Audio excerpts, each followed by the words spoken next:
Alors voilà, tous les carambars ont fondu. J'ai bien remué, donc vous voyez, sur la cuillère, il n'y a pratiquement plus de carambars.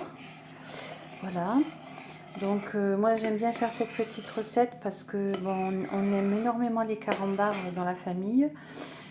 Sauf que l'inconvénient avec les carambars, c'est que quand on en mange, eh ben, ça colle aux dents et je pense que tout le monde connaît ça.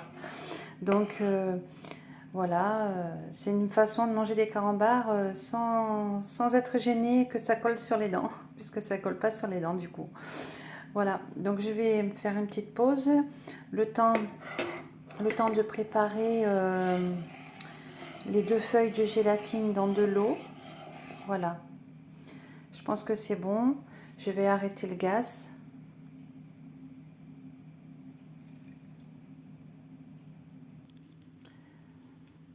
Alors voilà, là je vais mettre mes 2 feuilles de gélatine dans l'eau. Donc une première, voilà, et la deuxième. Voilà, on va les laisser un petit peu se ramollir. Et dès qu'elles seront suffisamment ramollies, on les mouille bien. On pourra les incorporer dans notre préparation de carambar avec la crème fraîche, avec la crème liquide. Voilà. Et ça devrait être parfait. Ensuite, dès qu'on l'aura incorporé et bien mélangé, on les mettra dans les petits pots et il faudra laisser refroidir avant de mettre au frigo. Voilà, il faudra bien laisser refroidir. Moi personnellement, je vais les recouvrir avec des morceaux de film alimentaire. Voilà, pour que ce soit fermé parce que j'ai pas de couvercle sur ces petits pots là. Alors voilà, là ça commence à être un peu plus mou. Voilà. On attend encore un petit peu et là je pense que ça va être bon. Voilà. Bon, ça fait un peu bizarre, mais c'est ça, c'est pas grave. Voilà, je les mets dedans. Voilà, je les ai bien toutes récupérées. Il n'en reste pas un petit bout, c'est bon. Voilà, donc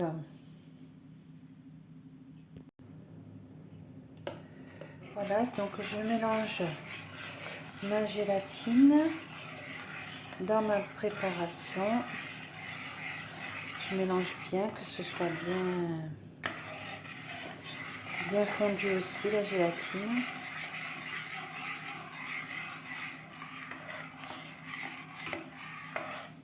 Voilà, ça va très vite à faire. Donc voilà,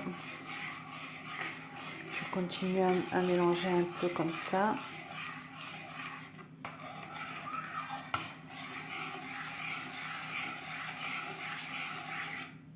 Voilà, je pense que c'est bon. Là, je vais pouvoir le mettre dans les pots. Et une fois que j'aurai mis tout ça dans les pots, il n'y aura plus qu'à les laisser refroidir tranquillement. Et puis ensuite, dernière étape, dans le frigo, une fois que c'est refroidi. Et après, quand ce sera bien froid, comptez minimum 1 heure ou 2 au frigo et après on peut déguster. Sinon, moi, je les prépare la veille pour le lendemain. Voilà. Je pense que c'est parfait là. Je pense que c'est parfait. Vous voyez, tout le carambar avait bien fondu.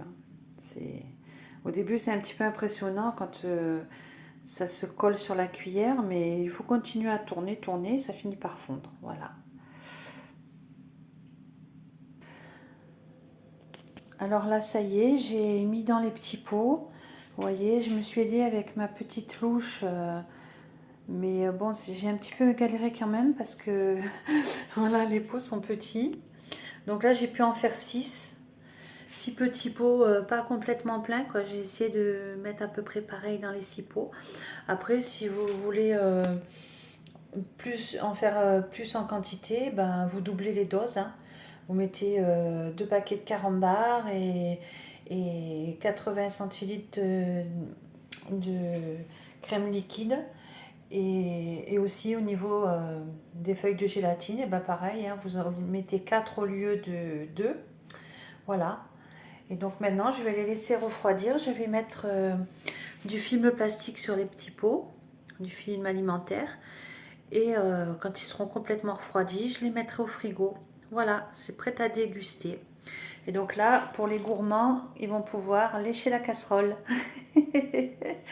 Voilà, j'espère que cette petite recette, qui est quand même relativement facile à faire, à la portée de tous, vous aura plu et que ça vous inspirera pour la reproduire. Et vous verrez, si vous la faites, vous allez adorer, vous allez devenir fan. Et surtout si vous avez des enfants ou des petits-enfants, alors là, ils vont vous adorer que vous allez faire cette recette. Voilà, je vous dis au revoir et bisous à la prochaine fois sur ma chaîne. Et n'oubliez pas de me mettre un petit like, ça me fera plaisir. Et si vous mettez un petit commentaire, ça me fera encore plaisir encore plus. Voilà, bisous!